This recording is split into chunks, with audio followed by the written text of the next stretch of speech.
And now, finally, I will just touch upon how the microplan documents is developed and what are the contents of microplan documents. Now, you have to prepare a document which explains everything that is what we have been analyzing.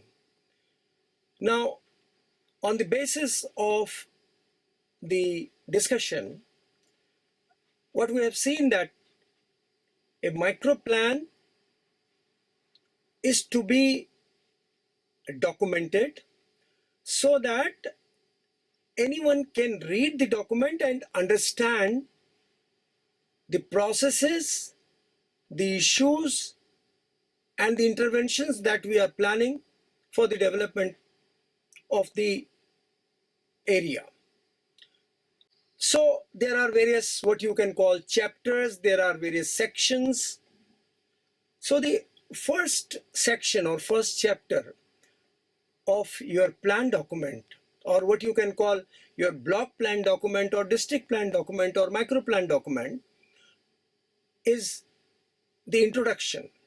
You are basically introducing your plan to a stranger, because your plan, you are very well aware about your area, you understood, you analyzed, you have developed various kinds of data, qualitative data, quantitative data, and then on the basis of that you are well aware about the area.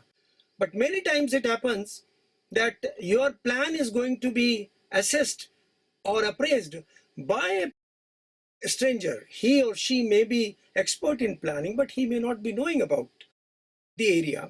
So you have to introduce your overall plan document. You have to give a small background about the area, about the particular issues which are emerging academically. So it is just a brief summary or synopsis of the whole processes. So this is, in a nutshell, just as you see on the screen, about the introduction. Now the second chapter is, now gradually you are focusing on the area. Now you can call area profile or district profile or block profile. It talks about all kind of data about the area, the demographic data, the geographic data, the data that you got from various kinds of satellite mechanism, the data which you have collected from quantitative, qualitative, and participatory surveys, and talking about all the fundamental issues which are relevant in the context of regional development or in the context of the development of the block or the district.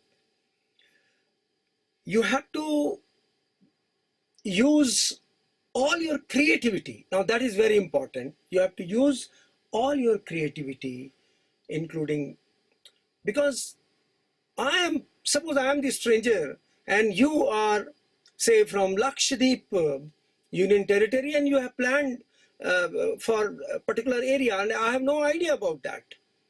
So I need your visual presentation. You can use maps, you can use figures, you can use charts, and the maps are very, very important to really explain the whole issue. So, and you can use the latest updated information so that the stranger, the reader, will be able to understand about the whole plan. Now, the third chapter would focus specifically on some of the issues which are mainly concerned with integrated area development.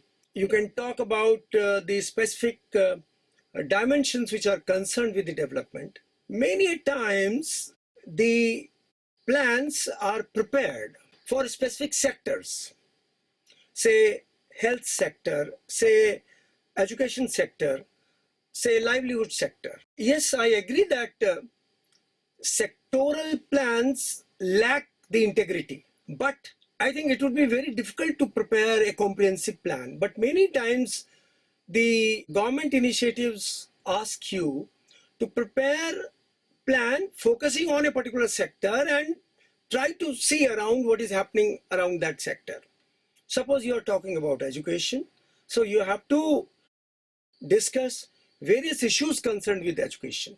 So the second chapter and third chapter would be more specific, whereas second chapter would give you a broad area profile including all kind of data.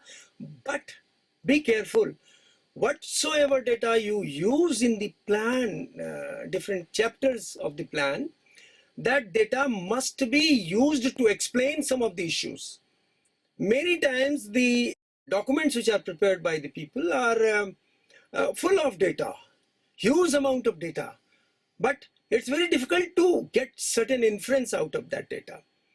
So here what you can do, you can divide the data into two parts. One you can put at the annexers, other one you can put in the main figures. The next chapter, or rather I can say the fourth chapter, is mainly how the plan is formulated. So this is called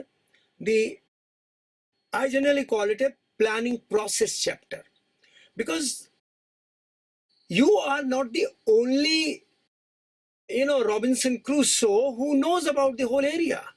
You may be appointed there by the university or by the department or by the government agency, but there are the people from whom you collect the data.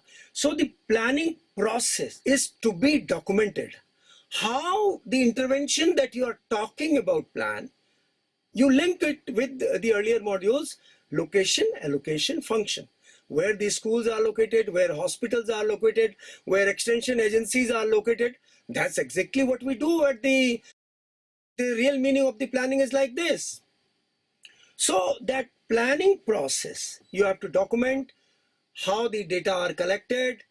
If you use the participatory processes, you have to talk about the kind of processes, and you have to document all the aspects. Suppose in a district there are certain blocks, so you can prepare a kind of map, say that okay, this block, these kind of issues have been identified, this block, these kind of issues have been identified. Because a district, when we talk about, for all practical purpose, when we talk about a district is not a homogeneous system. So you have to identify the specific aspects concerned with the processes. Now, the next chapter, or the fifth chapter, because you are not preparing or formulating a plan for the first time, because maybe before you the earlier efforts were made in the plan. So which means that planning is a continuous exercise. Suppose you are preparing, generally in the government vocabulary it is called annual work plan and budget. Suppose you are preparing annual work plan and budget for the current year. So you have to see what is the progress which you have been achieved till the last year. So this chapter is going to talk about the progress overview, and on the basis of that you fix your targets. That okay, within these 12 months we will be able to achieve these targets. Targets are actually the quantified objectives are target, and targets are very specific, targets are achievable, targets are decided on the basis of time frame. So these are some of the characteristics which is associated with the target. So you have to fix the target. Now when you have fixed the target, and all these targets are, and the processes that we have discussed till this time are linked with next chapter. It is called the problems and issues. On the basis of the data, on the basis of the sectoral data, on the basis of the overall profile, on the basis of the planning processes, now you identify the major problems and issues. And it is always better, if you are working within a particular sector, you can divide that sector into subsectors, or this is one dimension. Second and complementary dimension is that you must divide that whole district into different blocks and identify the issues, problems which are concerned with the blocks for which you will ultimately plan for intervention and for which you need financial resources. And then, you can negotiate the plan before it is going to be adopted by the government. So this chapter is very important, which is based on the whole earlier analysis. And now the next chapter is called the strategies and interventions. Now, you know the problems, and you have already explained that how these problems have been identified. Identification of the problem, as I just gave you, you recall the example of diagnosis of given by a doctor. So you are like a doctor, you are diagnosing the issues. On the basis of diagnosis, you are designing a strategy, or you are designing interventions or your prescriptions. So you can talk about various kinds of strategies so that you can achieve the vision of that particular area, development vision of that particular area. You can achieve the objectives and targets which are already mentioned earlier. Maybe next chapter would focus on specific problem areas within a particular district. I'm just giving you an elaborated exercise that has actually been done at the grassroots level. I can give you one unique example. Suppose you are preparing or formulating a plan focusing on education sector. Okay, now within education sector, suppose in a particular district, there are certain blocks where girls' education is very important. There are certain pockets which are having a forest area and dominated by aborigines, tribals. There are certain areas, suppose there are certain urban areas where there is a lot of slum population, where street children are there. So I think with this example, you understand, because you understand your own context. So what I am saying that it is your wish, you can club this particular chapter with the earlier chapter, but it is always better if as a stranger I am reading your plan document and then you are explaining me that look, these are the broader issues. However, these are the specific issues. If we do not focus on those issues, then we will not be able to achieve the targets.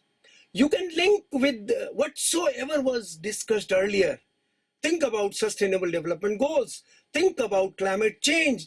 Think about the governance issues, integrated area development planning, and so transport planning, and so. So the point is that it is my humble thinking is that if you give a specific chapter on unique problems of a district, take one example. Another example, you are preparing a plan for Lakshadweep.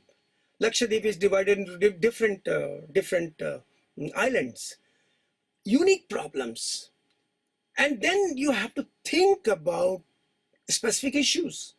There are broader issues, there are specific issues. So that you can think about the specific issues. Remember, integrated area development planning is focusing on sectors. Specific issues concerned with a specific sector, agriculture sector, horticulture sector, industrial sector, transportation sector. Specific issues concerned with different sections of population. Sections, scheduled caste, scheduled tribe, gender issues, a lot of other things are there. Issues concerned at different level, spatial level. There are exclusive pockets, hard to reach pockets. And then next chapter, you focus on the convergence, coordination, and linkages. What I'm saying that if you are preparing integrated area plan for the whole district, then you have to see how various issues are going to be converged. I can give you one example so that you can understand the issue of convergence. Convergence, theoretically we call, you have to integrate two activities or you have to overlap two activities so that the overall cost of the planning would be minimized. Now, interestingly, one example so that you will be able to understand is that suppose you are planning for education development. You have students, those who are coming to these schools. Now, this is one dimension. You have all kind of planning, intervention, quality, etc., retention, scheduled caste, scheduled tribe, all these issues are there. But health of the children. Suppose children are living in unhygienic conditions. So their health checkup. Who is going to do the health checkup? It is not the education department, but it is the health department. So you converge means you only ask the doctors from primary health center to visit these schools. So your plan document must say, okay, these schools are going to be visited by these doctors, health checkup camps will be done. There is another interesting point. Now, you see, there are a lot of studies which are carried out in Africa, Latin America, and even in India, which shows that if you provide a better health checkup, then the attendance in the classroom increases. Just see the beauty of this system. Because the young students have a lot of problems. And if these problems can be tackled either preventive or curative, then they will not be sick and they will be attending these schools. So this is one very unique example of convergence. Another example, like, it is called classroom hunger. So when I am studying, I'm hungry because, you are asking a student to sit from 8 o'clock to up to 2 o'clock. Many times are poor students. So there are in every system, like even in India, there is a midday meal scheme. Now, how that scheme is being worked, what should be the plan, because teachers will say that, no, we are not supposed to take care of the midday meal. So you have to think in terms of, there is another interesting point, which is called vertical convergence. Suppose I am a young girl of 8 years and I have my small sibling, a young sister or brother. I can't come because, I have to take care of the sibling. Now you have to think about the design. And that design is called what you call ICDS, Integrated Child Development Programs, where those siblings can stay in some of those ICDS center and the child can study. Now, I'm specifically giving you these examples, real life example, because if a theory is unable to explain the reality or practice what happens around you, there is no meaning of that particular theory. And I hope that you will appreciate that the theoretical framework that you have seen is absolutely fitting with this process. So convergence, coordination, linkages, the management information system is a very important dimension of integrated area planning. Okay. Now, next chapter. Now here comes the issue of finance. You have already identified a list of interventions. You have already identified that who is going to do what. Then you talk about the finance. How much finance at micro level you can mobilize, how much resources are being given by different government to you, and then you talk about the whole kind of costing, procurement, all these kind of financial things.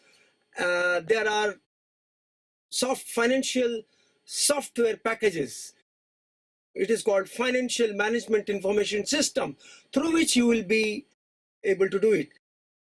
Especially take example of India, because as I said that I will be giving example from India, but plenty of examples are available across different worlds. You go through some of the reports which are prepared by UNICEF, by UNESCO, by Food and Agriculture Organization, by UNDP, by the World Bank, you will find plenty of examples. And there are, very interestingly, I again want to provoke you.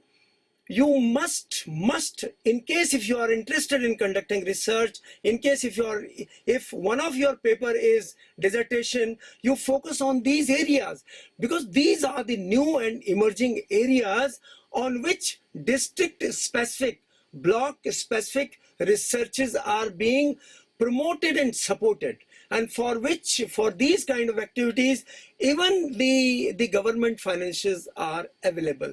In majority of the programs which are being carried out by like in India, Government of India or the state government, there is a very important component which is called research and evaluation, and that research and evaluation component can be used for understanding how things are happening at the grassroots level. Now, the last chapter would be, because everything you have done, you know how much money you require, you know what are these activities are to be done, then ultimately you have to prepare a kind of implementation, how this plan is going to be implemented. You have to plan how it is being implemented, you have to prepare an implementation schedule, and just one example, I'm showing you a small table. In this table, you see major interventions which are tackling with the problems. Who is going to tackle that problem means which of the department is going to tackle the problems. Then which is the department or agency implementing that thing, and which is the agency which is really monitoring that whole activity. So you have broad categories, and then you have, suppose it is your annual plan, then you have 12 months, and you can prepare complete chart through which you will be able to monitor it, how things are being done. So this is in a nutshell the documentation of integrated area development plan for a particular region. At the end of this plan document, you can just add some annexures which are detailing, which may not be directly relevant, but any person like you who is conducting a research, who is more interested in going into the details of the data, case studies, information, success stories, failure stories. So for him, because documentation is a permanent record, and it is going to be a what we call academic repository of the mankind, so that any person who wanted to conduct a further study, who wanted to further develop a planning document, use it. So this is in a nutshell the overall the content, or we can say chapterization.